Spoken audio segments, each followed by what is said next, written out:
প্রিয় ইমানদার ভাই ও বোনেরা, যদি আল্লাহ তাআলা আজই ঘোষণা দেন, হে আমার বান্দা, আমি তোমার সব গুনাহ মাফ করে দিলাম, কত শান্তি লাগবে আমাদের অন্তরে, কত হালকা হয়ে যাবে আমাদের বুক।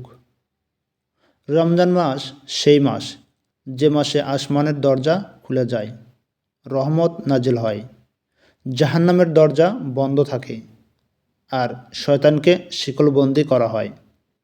আমাদের প্রিয় নবী হযরত মুহাম্মদ সাল্লাল্লাহু আলাইহি ওয়াসাল্লাম বলেছেন, যে ব্যক্তি ঈমান ও সওয়াবের আশায় রমজানের রোজা রাখে, তার পূর্বের গুনাহ মাফ করে দেওয়া হয়। পবিত্র কোরআনে আল্লাহ সুবহানাহু ওয়া তাআলা উল্লেখ করেন, হে আমার বান্দারা, যারা নিজেদের ওপর জুলুম করেছ, তোমরা আল্লাহর রহমত থেকে নিরাশ হয়ে না। সূরা জুমার আয়াত নম্বর 53। তাহলে চলুন জেনে নেই রমজান মাসে কোন কোন দোয়া পড়লে আল্লাহ তাআলা পূর্বের গুনাহ মাফ করে দেন। নাম্বার 1, সাইয়্যিদুল ইস্তিগফার।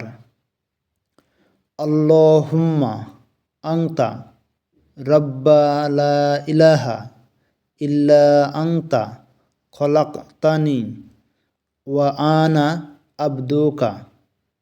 অর্থ, হে আল্লাহ, আপনি আমার রব, আপনি ছাড়া কোনো উপাস্য নেই, আপনি আমাদেরকে সৃষ্টি করেছেন, আমি আপনার বান্দা, আমি আমার গুনাহ স্বীকার করছি, তাই আমাকে ক্ষমা করুন। হাদিসে এসেছে, যে ব্যক্তি দৃঢ় বিশ্বাস নিয়ে সকাল বা সন্ধ্যায় এই দোয়া পড়ে এবং সে অবস্থায় মারা যায়, সে জান্নাতে প্রবেশ করবে। এই দোয়াটি প্রতিদিন ফজরের পর ও মাগরিবের পর পড়ার চেষ্টা করুন। নাম্বার 2, লাইলাতুল কদরের দোয়া। রমজানের শেষ 10 রাতের একটি রাত হলো লাইলাতুল কদর, যা হাজার মাসের চেয়েও উত্তম। আয়েশা রাদিয়াল্লাহু তাআলা আনহু রাসূলুল্লাহ সাল্লাল্লাহু আলাইহি ওয়াসাল্লামকে জিজ্ঞেস করেছিলেন, হে আল্লাহর রাসূল, যদি আমি লাইলাতুল কদর পেয়ে যাই তাহলে কি দোয়া পড়ব? তখন আমাদের প্রিয় নবী হযরত মুহাম্মদ সাল্লাল্লাহু আলাইহি ওয়াসাল্লাম বলেছেন, যখন তোমরা লাইলাতুল কদর পেয়ে যাবে তখন এই দোয়া পাঠ করবে, আল্লাহুম্মা ইন্নাকা আফুউন তুহিব্বুল আফওয়া ফা'ফু আন্নি। অর্থ, হে আল্লাহ, আপনি ক্ষমাশীল, ক্ষমা করতে ভালোবাসেন, তাই আমাকে ক্ষমা করুন। এই দোয়াটি শেষ দশকে বেশি বেশি পড়ুন। নাম্বার 3, রব্বানা জালামনা। এই দোয়াটি করেছিলেন আমাদের আদি পিতা আদম আলাইহিস সালাম। রব্বানা যালামনা আনফুসানা ওয়া ইল্লাম তাগফির লানা ওয়া তারহামনা লানাকুনান্না মিনাল খাসিরিন।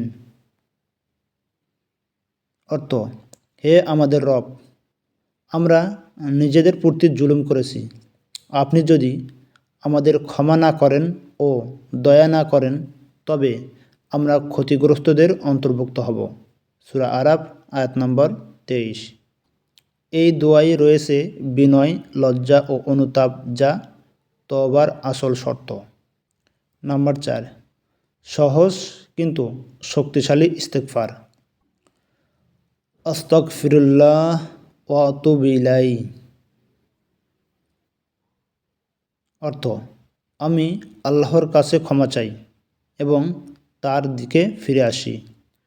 রাসূলুল্লাহ সাল্লাল্লাহু আলাইহি ওয়াসাল্লাম দিনে 70 থেকে 100 বার আস্তাগফিরুল্লাহ করতেন। রোজা অবস্থায় ইফতারের আগে, তাহাজ্জুদের সময় এই ইস্তিগফার পড়ুন। গুনাহ মাফের বিশেষ সময়গুলো রমজানে কিছু সময় আসে যখন দোয়া বেশি কবুল হয়। নাম্বার 1, ইফতারের ঠিক আগে। নাম্বার 2, শেষ রাতের তাহাজ্জুদের সময়। নাম্বার 3, লাইলাতুল কদরের রাতে। নাম্বার 4, সিজদা অবস্থায়। হাদিসে এসেছে, রোজাদারদের জন্য ইফতারের সময় একটি দোয়া কবুল করা হয়। প্রিয় ভাই ও বোনেরা, আমরা সবাই গুনাহগার, কেউ প্রকাশ্য, কেউ গোপনে। কেউ চোখের গুনাহ, কেউ জিহ্বার গুনাহ। কিন্তু মনে রাখবেন, আল্লাহর রহমত আমাদের গুনার চেয়ে অনেক বড়। হয়তো এই রমজান আমাদের জীবনের শেষ রমজান, হয়তো আরেকটি রমজান আমরা আর পাবো না।